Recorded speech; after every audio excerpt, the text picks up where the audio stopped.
Hey guys, Mike Courier here for your Bridge City Fight Shop Technique of the Week. This week we're at the beautiful Gracie Baja in Portland with Chase Davis from Kentucky, and he's from Nice Guy Submission Fighting. He's got a really cool Omoplata to inside heel hook variation to show us, so check it out.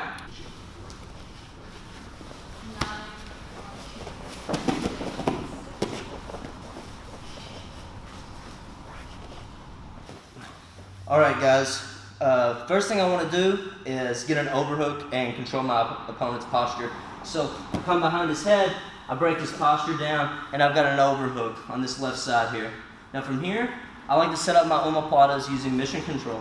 So I'll bring my leg up and get a nice control right here, keeping his posture intact. So right here, I'll go ahead and start controlling the elbow as much as I can. I want to make sure that he can't wiggle his arm out here. So my foot comes to the hip, and I bring my foot over his head as I start to set up this omoplata.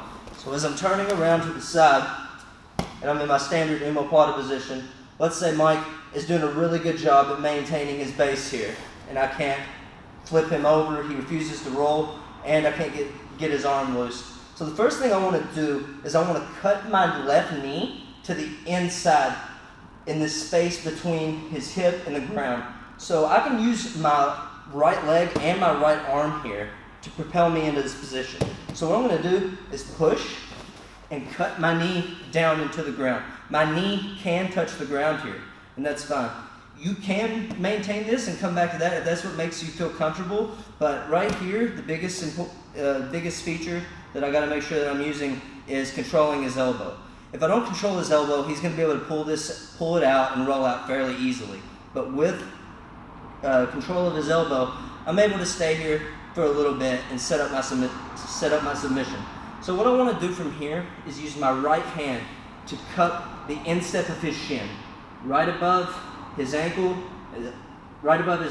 okay? So here, I don't want to pull this up, I want to pull it side to side. Whenever I pull it side to side, I've got more strength, and it's easier to take advantage of his leg and manipulate it.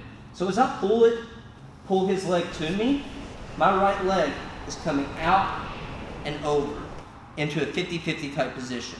And from here, I'm going to be able to set up my heel hook. What I really like about this position here is that with the control I have on his arm, he can't counterattack me here. So even if my leg isn't all the way in the 50-50 position and my foot may still feel kind of exposed and unsafe, me having control of this arm makes it really tough for him to counterattack in the time that I'm going to be attacking him.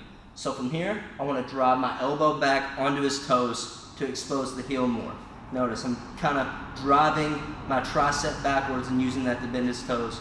From here, I can hook the heel, take my other hand out, and crank right here. Go to gable grip, and there's our submission. That's great, Chase. I think that I always like to have a plan B, right? Like anything else. Omoplatas can be kind of tricky to finish sometimes, especially if you're a smaller guy. Absolutely. We have a great option here where instead of trying to lift me, you're moving yourself, you're stripping away from me, breaking down my posture. I almost feel like I can escape, which I think is good for you. Definitely. Right? I mean, and what I really like about it is that you think that they won't move just by grabbing the instep of the shin, but that side-to-side motion that the knee makes, it's really hard to resist because we have strength in our legs from front to back, kicking forward, but whenever it comes to moving this way and that way, you can really take advantage of the leg. And honestly, even with big guys, once you pull that to the side, it kind of forces them to roll. They have to react in some way, and I think that's what really opens up the opportunity to work your leg into that 50-50 type position. I like that. I think that, like you said, I felt like I had to roll. Whether I wanted to or not, I was heading that direction. To me, the whole time, it felt like I was rolling into an armbar. Mm-hmm. Right? And to have it not be an armbar sucks. Yes. Right? It's a very surprising submission. You don't really expect people to do that. And the biggest thing, in my opinion, is the grip on the elbow. Yeah. You can't let go of that, or else it's just going to be a failed omoplata attempt. And they're just going to limp arm out of there, whatever escape it is they may use. But control of that elbow and using the instep of the shin, those are the two most important parts for me, and I've been able to have some success with it. I really like that submission because I'm a smaller guy, and then it's tough to omoplata some people, especially bigger guys. So absolutely, it's a nice option you can add to your flow whenever you're doing your arm bars and omoplatas and triangles too. I think it's just a really good tool to have in the toolbox. Sure. As far as an option to attack the leg. Yeah. If you see me compete, you know that I like to go for the leg locks. So I really enjoy that position. Sure. And I think the cool thing too is we can't forget you are pit stopping through 50-50. So if we're in a gi or if we're in an advanced division that doesn't allow heel hooks, we're still in a great spot for finishes from 50-50. Right? So right here, guys, you notice I'm getting my knee down as far off the ground as possible. I like to even get it on the ground, and I'm controlling right above his elbow on the tricep. Now here, I'm grabbing on the instep of the shin, right here, right above the ankle. I don't like to grab onto the ankle. I think it slips off a little bit easier, just right above it. And all I'm doing is pulling that towards me, okay? Right here, bending it side to side, right there. As I pull that to me, it's gonna expose a gap in which I can slide my leg into. You know, some people, whenever they roll over, their legs will completely spread apart and it's super easy. Some people, you kind of have to maneuver their way into it. But regardless, you're in a really, really tight position here, especially if I'm pinching my knees. This is great, guys. Take your time on this one, rep it out.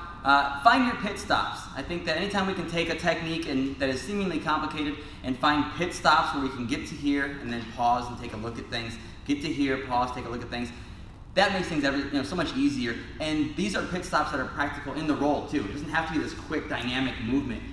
You can grind your way through this and get to a great spot and find your heel hook or your 50-50 and explore your game from there. So we'll see you guys next time for your Bridge City Fight Shop Technique of the Week.